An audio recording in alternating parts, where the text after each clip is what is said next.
what's up, and welcome back to the Soul to Soul podcast. I have MBJ Live. That's what we're going to go with, because last time we didn't know what to call them. But we're going with MBJ Live. Welcome back. Welcome. Yes. How you feeling? Abundant. Period. Yes. Period. I love that. Abundant. Feeling abundant. How y'all feeling? Feeling balanced, feeling elevated, feeling good, great, all that good stuff. Yes. So today I wanted to go ahead and dive into a couple of topics that are more personable. So more about family, masculine and feminine energy, men, women, how we relate to and can learn to get along and coincide with one another, especially in the shape of today's society when it comes to this disconnect we got going on with us. So, and also parenting, because that definitely plays a big role into the next generation. So let's go ahead and jump right into it. Anything you wanted to share? Great vibrations towards us all. Peace and abundance. That's what I'm sending you all, that energy and that frequency. Yes. Here you go. Receive it. Receive it. Your life will never be the same. I love it. All right. First, let's go ahead. I wanted to ask him this question because in the last a previous video, he said something about how he's been operating in his more masculine energy, and now I think you said you had never tapped into your feminine energy until you were like a little older. About how old? I was around 30, 31. Sheesh. Did you really understand like how that? Really? Yeah. Even at 8, you knew all like just. Yeah, 30, 31. Well, even with all your understanding? Well, I'll take that back. Even as a teenager. Okay. Even as a teenager, I understood females. You understood it, okay. I understood females. And I learned a lot when I had a lot of wisdom. I think between 14 and 16. Okay. I started looking at women, I started looking at y'all differently. Like, I can't just judge you by the way you look. Okay. You know, because so you let go of a lot of like the lust. Superficial stuff. Okay. So looking at somebody, because I hung around, quote unquote pretty boys, you know what I'm saying, that was female chick magnets. We was all part of that clique, and they was talking about, all I used to hear was red bone. Oh man, she a red bone. Light skin. I know what it means. Yeah. Man, she bad, light skin. So of course, being around it, it's like, oh, okay, light skinned women are the best. So I ran into some things with some light skinned women that they was really mean and nasty, a lot of them. And so I was like, you know what, I'm gonna stop discriminating. Yeah. It's like shallow Hal. I stopped being shallow. Okay. And I started dealing with voluptuous women, and because you are what you eat. Because I remember even as a kid, I didn't care nothing about no girl being voluptuous, skinny, thick. It didn't matter. But once you hang around certain people, then you feeding off into that energy. And then I came back into myself and was like, you know what? I don't want to focus on none of that. Let me focus on the female. Okay. And didn't even know, even as a teenager, I was a freaking counselor. Didn't even know it really, because women, girls. As a teenager, you start understanding the feminine. Yeah. As a 30-year-old man, did you really start understanding how we all possess the masculine and feminine, and we have to learn how to operate in both when the time is right to completely understand the this. Balance, yeah. That's good. Yeah. Okay. It was different. Even as a younger person, I used to sit. I'm talking about my friends, best friends, girlfriends, even other females. They're just like, Mom, I could just talk to you for hours. You're just so easy to talk to. I'm a teenager, and these women just looking at me like, oh my God, like, oh, man, I just want to talk to you, and and I'd be like, oh my God, what is going on here, But I never told my friends, I never told them, the way, because, some of my friends, they fought their girlfriends. Oh. Yeah. And, I didn't play that. Yeah. Put my hands on them. So even, going through that type of stuff, I could walk in a room full of women and they'd be like, oh, there ain't nobody but Marvin. And they'll continue to talk about, that's why I learned Just so anything. much. Anything. Because I wasn't a threat. Yeah. They didn't feel the energy. So I learned so much from y'all early on. I'm talking about, they talking about all kind of girl secret code stuff. I'm like, oh, really? Oh, okay. I'm laughing within myself like, boy, these kids is wow. I was like, woo, women is, you think men is, oh my God, women is like, oh my God. We we a reflection of y'all, just heightened. Yeah. Oh, heightened indeed. I was like, whoa, wait a minute. Oh, they talk about this type of stuff. But Where y'all get that from? We learned from y'all. We just multiplied it. Yeah. So just learning a lot from that perspective. But I still didn't have a balance of tapping into my feminine energy. Your own, right. Yeah. Just understanding that from across the street, having an awareness, okay. But now, 30, 31, oh my God, it was a difficult transition for me. Really? Like, because I'm sitting, and how it happened, it was like all of a sudden, I was sitting watching a cartoon, and I've seen this cartoon many times, and it was like an emotional scene, and I'm bawling, crying, like, oh my God, that's so emotional, and I found myself, even emotional movies and TV, I found myself crying. I said, thereafter?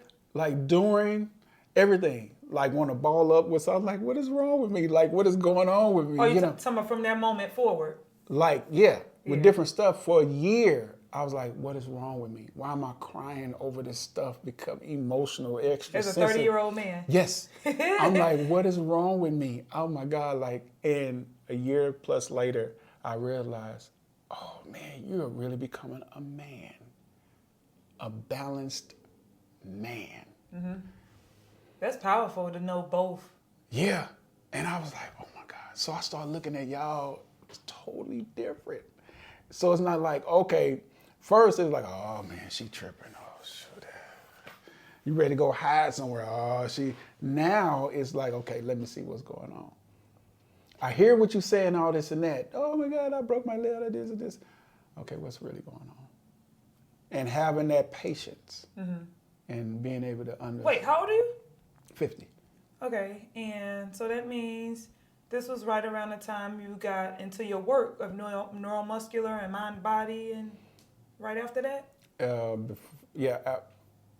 got into the massage after that. Right after that? Yeah. Okay. Yeah. Okay. Yeah. So it was like, dude, what's going on? Like,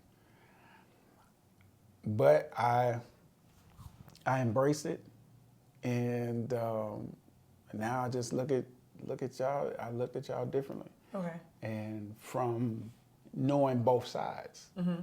Okay, why is she doing this? Mm-hmm. Why is she spazzing out? Mm-hmm. And it can be something that seems like it's so. I'm like thinking to myself, you tripping off of that? Like why? Like why? But okay, I get it.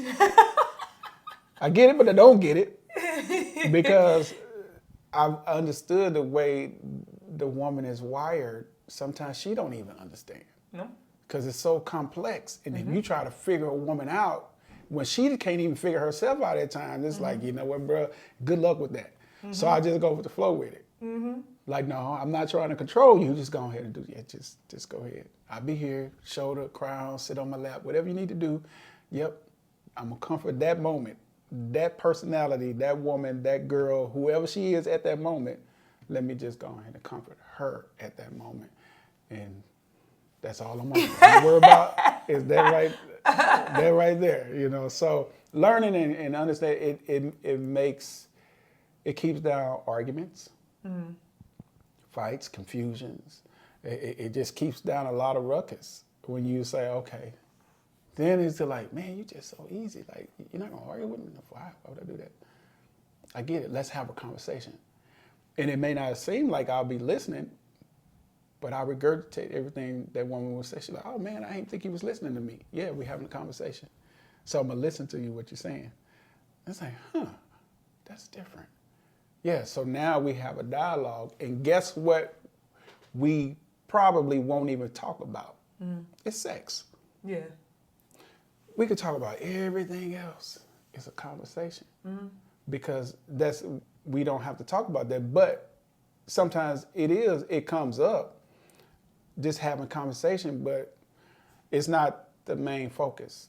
Because I can have dialogue and conversation. We could talk about life, like today. What we're gonna be talking about, let's roll with it. you know? Yeah. So just having that, being able to be diversified in your conversation, especially as a man, and not having that one-track mind, and that's all you're thinking about is camel toes and labias and majors and minors and clitorises and breasts and areolas and all this type of stuff, and booty cheek. Okay, all right, that's a part of it. That's the body. What about the mind and the spirit? That part right there. You know what I'm saying? Like, I appreciate what you're showing me physically. But no, what you got going on spiritually? Because that's what I'm looking at first. I want to look at that woman spiritually, and I can see her. Because I got different kind of special glasses where I can see energy. Like, no, I don't even want to deal with that. Man, I'm good. All right. So. Like, I see you. I want to know some other what else is going on. But do you think that power to be able to be that is like what a lot of men need to like aim to like understand and learn?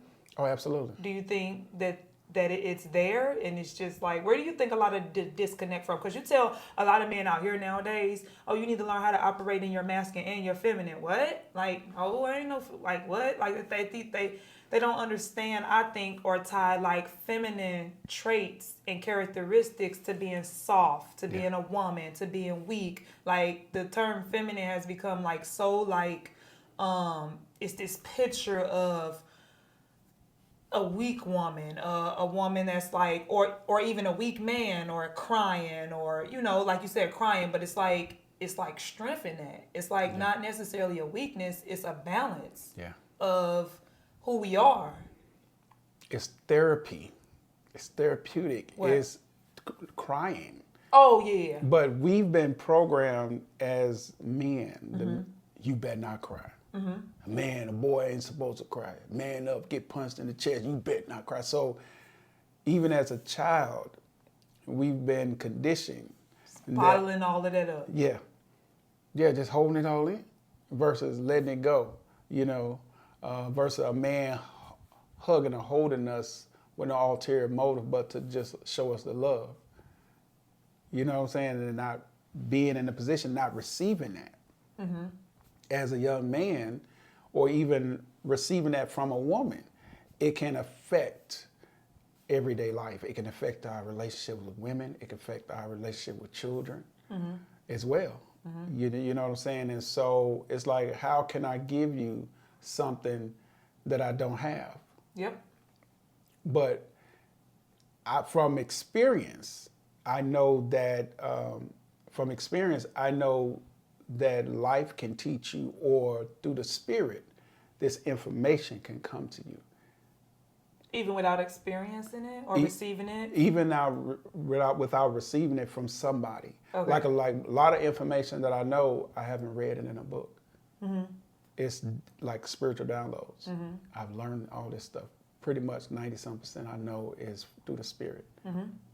Being tapped in, Tapped in. How you can sometimes, how they say certain children being raised in the same home, but they turn out different, and it be that one or that two that kind of go with the opposite of what's being taught and conditioned. Yeah. And it's like they was receiving, I don't know, from rebellion or like from spirit. Yeah. Messages and just certain knowledge and things and experiences. Yeah. So that's where a lot of that come from. And it's who were you raised with? Were you raised with a mom, dad? Women, primarily. So mom, grandmama, aunties, had stepdad, but he really wasn't a contributing factor when it comes to being a man or being loving. I mean, he taught me how to kill somebody. You know what I'm saying? Like, he said, hey, you stick somebody with this knife or weapon, go throw it in the river. So he taught you self-defense. Yeah, I'm like, oh, okay. He taught me how to ride a bike. You know what I'm saying? Okay, that's good. But he taught me some about some different, work. I worked with him when I was 14 with a moving company. Okay. That's good. Yeah, Hazard, moving van lines. It was a for real moving company, one of the big major companies. And he got me a job with him. So you had some good guidance. yeah, some in that perspective, but 98, I would say 95%, it came from my mom and my grandmothers, and even learning how to be a homemaker. Okay. I learned that from women. Okay. Women taught me. Okay. Women taught me principles. This is what you do and don't do when a woman is in the house. Okay. So I didn't learn it from a man. Okay. So in order for me to learn how to be with a woman, I had to learn from a woman. Yeah. So a woman has to teach somebody how they want to be treated. Mm-hmm. So I learned, that's why I'm different. I learned from women how to, and I'm still masculine at this point. You know what I'm saying? Mm-hmm. At this point, I'm still learning how to respect women. Okay. And I still learn how to cook, clean, laundry. Yeah. What to do, what not to do, what to say, what not to say. Even having conversations with my mom, said, son, you don't do that. There's some things you don't do.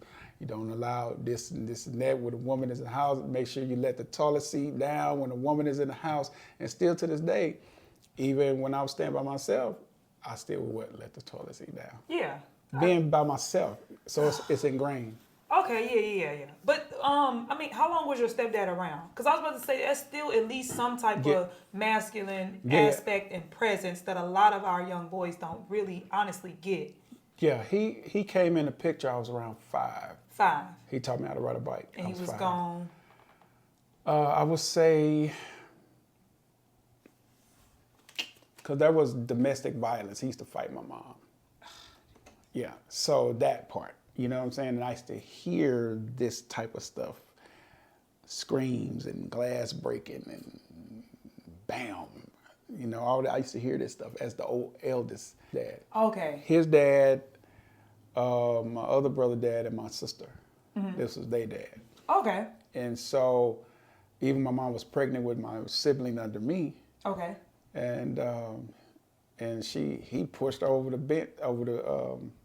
railing and some sticky bushes, and she was pregnant. So they got into, so the domestic violence. And I think that all the way that's ended when I was about 14. Okay, 5 to 14. He stopped because by that time, coming up in Power Line, I was out knocking folk out and drug dealing, and I had a name for myself. So he So you kicked him out? No, he didn't touch my mom because he already knew I had a reputation. Oh, the fighting stopped? Yeah. But he was still there? He was still there. Okay. Then they ended up getting a divorce, ended up leaving. But then my youngest brother dad was a help because he told my mom she had to let me go. Because my mom used to coddle me, try to be overprotective of me. Okay. But it was working just the opposite. Okay. Had the opposite effect. Yeah. And so I would say, as a man, even I wasn't really around him like that. Okay. Yeah, so we didn't have a relationship. Okay. But that part that he played was also played a part in the structure of my life as well. In the structure of the home. Okay. Yeah, just by him telling my mom that. Okay. You need to let him go. Let him go. You think that was helpful or no? Oh, it was most definitely helping because I was a ticking time bomb. Okay. I was angry. That made me angry. You trying to suppress me. Oh, okay. And I'm a teenager. You trying to suppress me. Oh, yeah. Oh, hell yeah. When we 16, we know it all. 14. I was 14, 15. So. We got it all figured out. Yeah. You can't tell me what to do. Yeah, I moved out at 16. Yeah. So. Do you think it would have turned out the same way had he not been around and you were just raised with your mom? and aunts? Or do you think that was still kind of key to like your upbringing and your understanding how to operate and balance with getting along with men and women and masculine and feminine energy and everything? Well, I would say, Like I said, because we're dealing with a lot of households where the father is just not there at all, and now we got this thing going on with all these podcasts nowadays, where it says don't date a single mom. You don't want to be a stepdad. Like that's like a thing that's being taught amongst men. yeah. So Pretty much with a lot of podcasts, and I'm gonna say you got a lot of hurt people, a lot of damaged people who are doing these podcasts that need healing themselves. And they spewing out toxicity. And I would say that, like I said, at least 95%, it was the woman. That was, because even my mom, she was still broken. She was still a damaged, broken woman. And still said, you know what, I can't allow my seed, my son, to witness or experience what I've witnessed or experienced. Let me, because I don't want him to have to depend. I don't want him to have to treat a woman or do X, Y, Z. So she instilled those principles in me. Yeah. You know, I mean, I understand. I'm just saying, like, in general, like, even at 5% influence, you really think that everything would have turned out the exact same if there was no men around and in the household at all? Probably, I don't know. Because my mom used to tear my tail up too. Shoot. Boy, that woman used to whoop my tail. But I didn't like my stepdad whooping me. Oh my God, that was worse. Because he had a heavier hand. Of course. Yeah. But I feared my mama too. Yeah. Yeah. So I really couldn't say, you know, because if it really had a lot of influence. You know what I'm saying? Because even though he was instrumental to certain things, but the core principles, no. Yeah. So instrumental, but not influential. Influential like that. Okay. Yeah. I would say it's definitely my grandmother, my mom, definitely. Okay. Those two. Okay. So I remember being in the kitchen at 6 years old with my grandmother, picking greens and cleaning chitlins. Okay. You know what I'm saying? Wanting to help, and she was teaching me. You know what I'm saying? So still that woman teaching me how to be a homemaker. Okay. Bless him.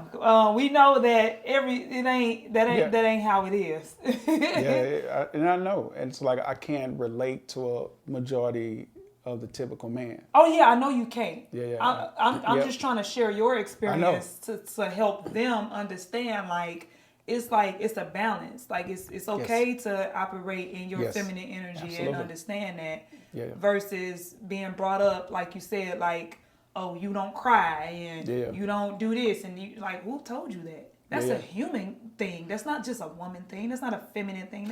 You're human. Like that's your soul cleansing itself. But it's all a conditioning. It's all a conditioning over time, you know. And so I would say definitely to every man that is watching, he still have the capability to tap into his feminine energy, even if he's not taught that at all. It's like, how good do he want it? Not how bad does he want it, how good does he want it? How good do you want to tap into your feminine energy and be vulnerable? That's, you know, because even now today, a lot of men don't want to be vulnerable with women because of what's going on. You know, sometimes women abuse that and take it, oh, you're weak, you know.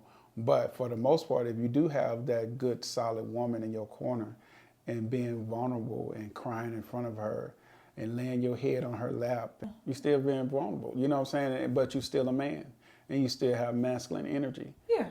You know, and that doesn't diminish who you are as a man, as a being. And you're crying in front of, like, if you could, I've cried on live. You know what I'm saying? I'm still a man. Yeah.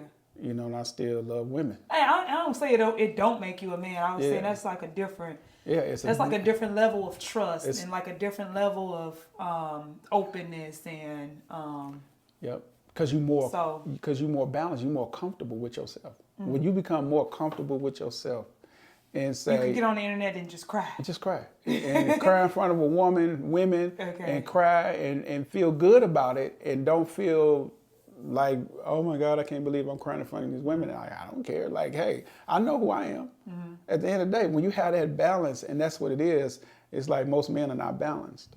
Yep, there you go. Most men are not balanced. And once you learn the balance, it's like you don't care. You just let one rip. Like, oh my God. You don't care how you look, how ugly you look. It don't even matter. It's like, oh man, that felt good. That felt good, yeah. I'm great, I'm better. Hey, what's next? You know? And women will be looking like, man, this dude straight crying in front of me. Like, and what not, just happened? Like, and not caring how the woman feel or take it. How you take it. Mm-hmm. This ain't got me crying, baby, ain't got nothing to do with you. Ain't got nothing. This got to do with me. This me purging. So if, hey, you know, and if you are tapped into your feminine energy, guess what that woman gonna do? Oh my God. She gonna be like, oh my God, that's so amazing, that's so beautiful. And then y'all can talk about it. Mm-hmm. You know, but you know, hey, you know, to each his own, but every being, every person. So most men are not balanced. What is that imbalance? Is that operating in your masculine energy too often, too much, or in a toxic way? Or what is that imbalance when you say a lot of men are not balanced? All of the above. So all of it. All of it. Okay. All of it. If you're not able to, because typically what we are pretty much kind of programmed is that woman fussing, screaming, and yelling. Run. Oh, she must be on the rag. She must be on her period. Oh, shoot. I don't want to deal with that. Versus, okay, what's going on? Or start drinking. Yeah. Pick up the bottle, or she just, yeah. You want to escape. Escape, yeah, and that's what the drinking is. It's an escape. Yeah. Versus saying, what's up? Because you tapped into your feminine side. Mm-hmm. So now you have more sympathy, empathy, whatever it is. Mm-hmm. Or it's just a level of emotional intelligence that it takes to like just, you know, be able to like communicate. Yeah. And that's a lot of things with like, and especially in our community. I can only speak to our community because I'm here, I'm living it. This is my look. Hey, love black men. So you know how they say the statistics prove that majority of the households, 75% of our households are single moms. So the male isn't around, isn't in the picture at all, which I understand, and I know that statistics are kind of skewed because they're only going off of your tax returns every year. So it's only about what's on paper. I may be single on paper, but I still may have a man in the household. I mean, a relationship, boyfriend, or baby daddy. We just not married on paper. So I know that 75% is not set in stone, y'all. Pay attention to y'all statistics and reality, and relate it to reality, to real life. Because numbers is only going to go off what's being reported on paper. We all know, like, what be going on off paper, you know. But it's still pretty close to that because we can look at our reality and still see. So if they're still being raised by single moms, like you said, but still are imbalanced, it's like, well, what is it then? So because you could still be raised by a single mom, clearly, and still be balanced and still have a level of emotional intelligence and still understand how to operate in your masculine and feminine energy. But it seems like in our community, that's not what's coming down the pipeline. Yeah, so even okay, so my mom, she never sat me on her lap. She never really hugged me that I know of or told me that she loved me because she couldn't give me what she didn't have. Right? Is that good? I was like, because I do that. Yeah, no, it's not a bad thing, is it? No. Oh, okay. No, it's not a bad thing. Okay. Because guess what? Boys need love too. Right. We need to be held and I love you, son. Right. And know that you are loved. Right. So now, guess what? You're not lacking love because you got it from a creator. You got it from a woman. Right. Okay. Who's a main key component in creation. Right. So she can create that environment, whatever environment it is, that woman can create it, good or bad. And so because I was missing that, it was difficult for me to even hold hands with a woman. It's like it felt awkward, like, ugh. Like, really? Because I didn't have it, so I didn't know what that was like. Okay. And so then having a conversation.